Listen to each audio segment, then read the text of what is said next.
आपके कष्टों का कारण पितृदोष। अचानक बिगड़ जाते हैं बनते काम। क्या बहुत परिश्रम करने के बाद भी नहीं मिलती सफलता? समझ नहीं आता कहाँ रुकी हुई है कृपा। आपके पूर्वजों या पितरों ने किया हो कोई गलत काम तो आपको करना पड़ सकता है भुगतान। कुंडली के ग्रहों की स्थिति का होता है विशेष महत्व। बदल जाता है काम का तरीका। सगे संबंधियों और मित्रों के साथ मिलकर करने पड़ते हैं कुछ उपाय, तब जाकर मिलता है लाभ। किसी कुंडली में शुक्र, बुध या राहु दूसरे, पांचवें, नवें अथवा 12वें भाव में हो तो जातक पितरों से पीड़ित माना जाता है। यदि नवे घर में शुक्र, बुध या राहु है तो यह कुंडली पितृ दोष की है। इसके अलावा लाल किताब में दशम भाव में बृहस्पति को शापित माना गया है। 7वें भाव में बृहस्पति होने पर आंशिक पितृ दोष होता है। यदि लग्न में राहु बैठा है तो सूर्य कहीं भी हो उसे ग्रहण होगा और यहाँ पर पितृ दोष होगा। चंद्र के साथ केतु और सूर्य के साथ राहु होने पर भी पितृ दोष होगा। लाल किताब के अनुसार आपके पूर्वज या पितरों ने कोई गलत कार्य किया हो तो उसका भुगतान आपको भी करना पड़ सकता है। इसका मतलब है कि करे कोई और भरे कोई। ऐसी कई समस्याएं होती हैं जिसे हम जेनेटिक प्रॉब्लम कहते हैं। इन तरहों के ऋणों से छुटकारा पाने का बहुत ही आसान तरीका होता है। कई बार संकेतों से ये बात समझ में ना आए तो लाल किताब के विशेषज्ञ को कुंडली दिखा लेनी चाहिए। इसमें सबसे पहला नंबर है बच्चों पर पूर्वजों का ऋण। आपके पूर्वजों या पितरों द्वारा किए गए पाप कर्म का फल आपको भुगतना पड़ रहा है। जो ये पूर्वजों का ऋण आप पर लगा है, यदि ये आपकी कुंडली में यह ऋण है तो खून से जुड़े रिश्तेदारों की कुंडली में भी होगा। इसका लक्षण ये है कि सभी कार्य अटके पड़े रहेंगे और रिश्तों में आपसी प्रेम नहीं रहेगा। राजयोग भी नष्ट हो जाता है। पूरे परिवार को ही इसका उपाय करना होता है। सभी सदस्य बराबरी का धन या अनाज एकत्रित करके मंदिर में दान करें। गुरु का उपाय करें। पितृ ऋण। यदि जातक की कुंडली में शुक्र, बुध या राहु दूसरे, पांचवें, नवें अथवा 12वें भाव में है तो ये पितृ ऋण की कुंडली मानी जाएगी।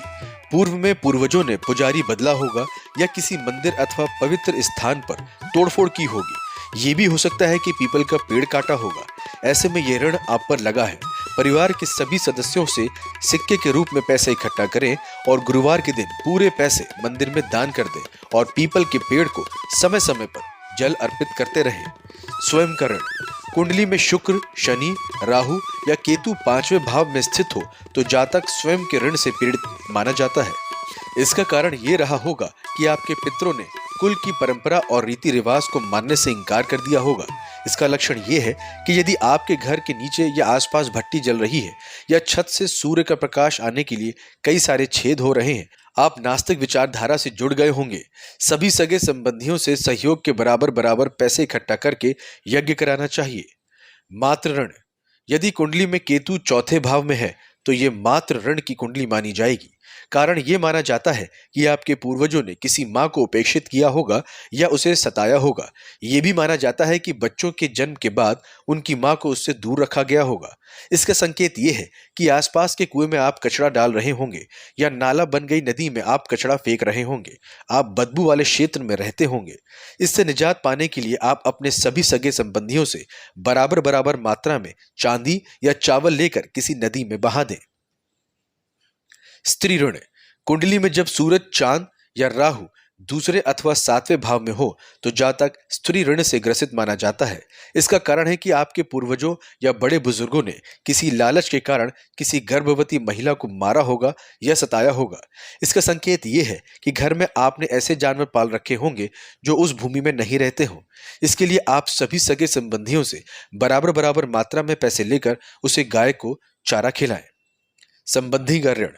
लाल किताब के अनुसार जब बुध और केतु कुंडली के प्रथम अथवा 8वें भाव में हो तो जातक पर संबंधी ऋण माना जाता है।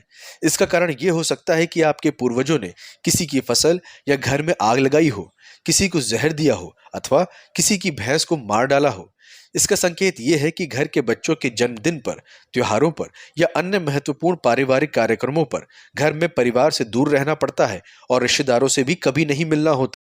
इससे निजात पाने के लिए अपने सगे संबंधियों से बराबर बराबर मात्रा में पैसे लेकर उससे दूसरों की मदद के लिए किसी डॉक्टर को दें या उससे दवाएं खरीद कर धर्मार्थ स्थान पर दें। पुत्री ऋण। कुंडली में चंद्रमा जब तीसरे या छठे भाव में हो तो जातक को पुत्री ऋण से पीड़ित माना जाता है। इसका कारण ये हो सकता है कि जातक किसी पूर्वज ने किसी की बहन या बेटी को सताया या मारा होगा। इसका संकेत ये है कि बच्चों को सताया या मारा जा रहा है, बच्चों से लाभ कमाने का कार्य किया जा रहा है।